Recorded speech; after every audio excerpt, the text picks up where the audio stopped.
Housing prices are surging to new records, and they are rising at a faster pace than we have seen during the 2005 to 2007 crisis.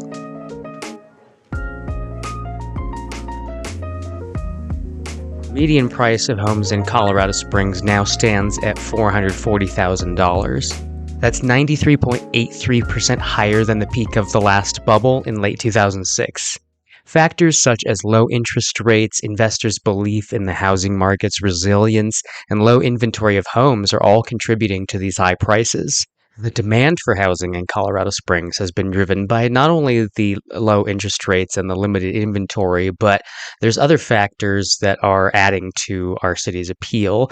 Our proximity to outdoor recreational activities such as hiking trails and skiing. That's been a great factor for us, and that's attracted a lot of people who are seeking a more active lifestyle amidst natural beauty.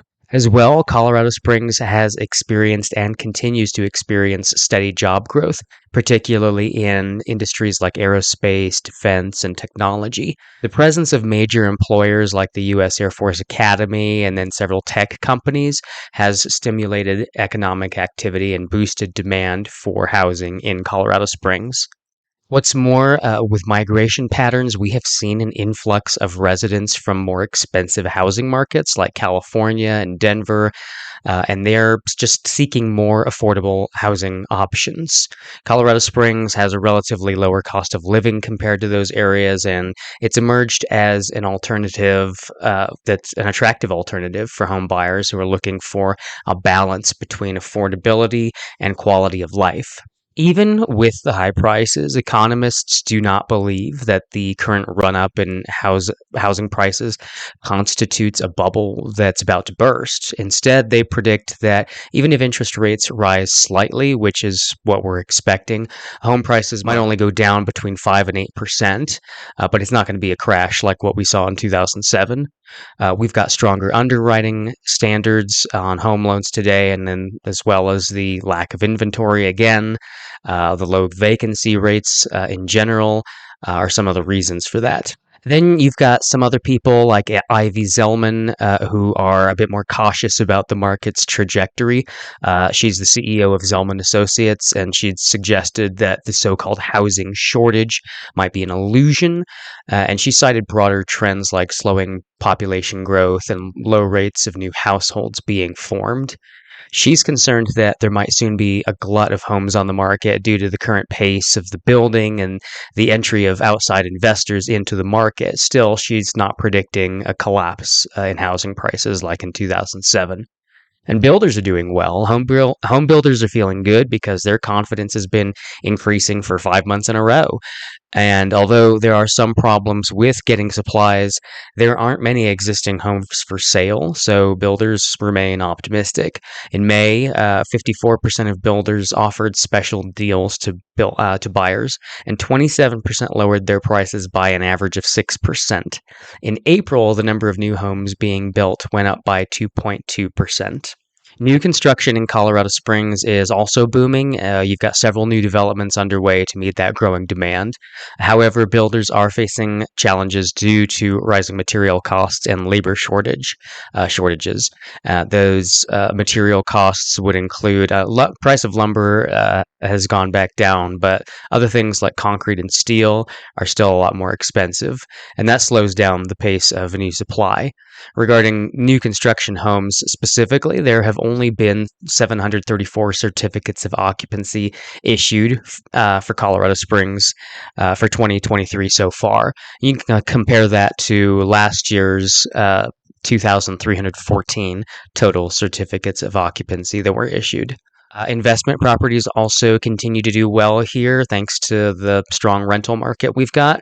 The growing population, the thriving job market, and the amenities that you get from living the lifestyle here in Colorado Springs, it all makes it an attractive option for investors. The housing market itself is, depending on who you ask, not doing great. Over the past 10 years, the housing market has just been getting worse because there aren't enough houses available.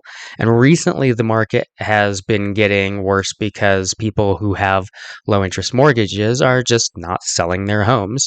They got their homes when they were at in the twos and threes as far as interest rates go, and they bought their first homes or they bought second homes, and they're going to stay put unless they have a really darn good reason to move. Why would they? So that means there aren't as many buyers or sellers in the market because they're waiting for better mortgage rates. And also, the debt ceiling is causing problems. A recent report says that if the debt ceiling is breached, which just means the government can't borrow any more money, a lot of jobs will be lost. In just 1 week, 1.5 million jobs would be cut, and the unemployment rate would go up to 5%. Now, if the debt ceiling is breached for 2 months, then almost 8 million jobs would be lost. The stock markets would be chaotic, and interest rates would go up.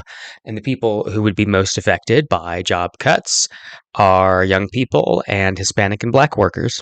Rent prices in Colorado Springs stayed the same in April, while they increased 0.5% across the whole country. Compared to last year, rent prices in Colorado Springs have grown by only 0.4%, which is much less than the 11.8% increase from a year ago. Since the COVID-19 pandemic started in March 2020, the cost of rent in the city has gone up by a total of 23.5%.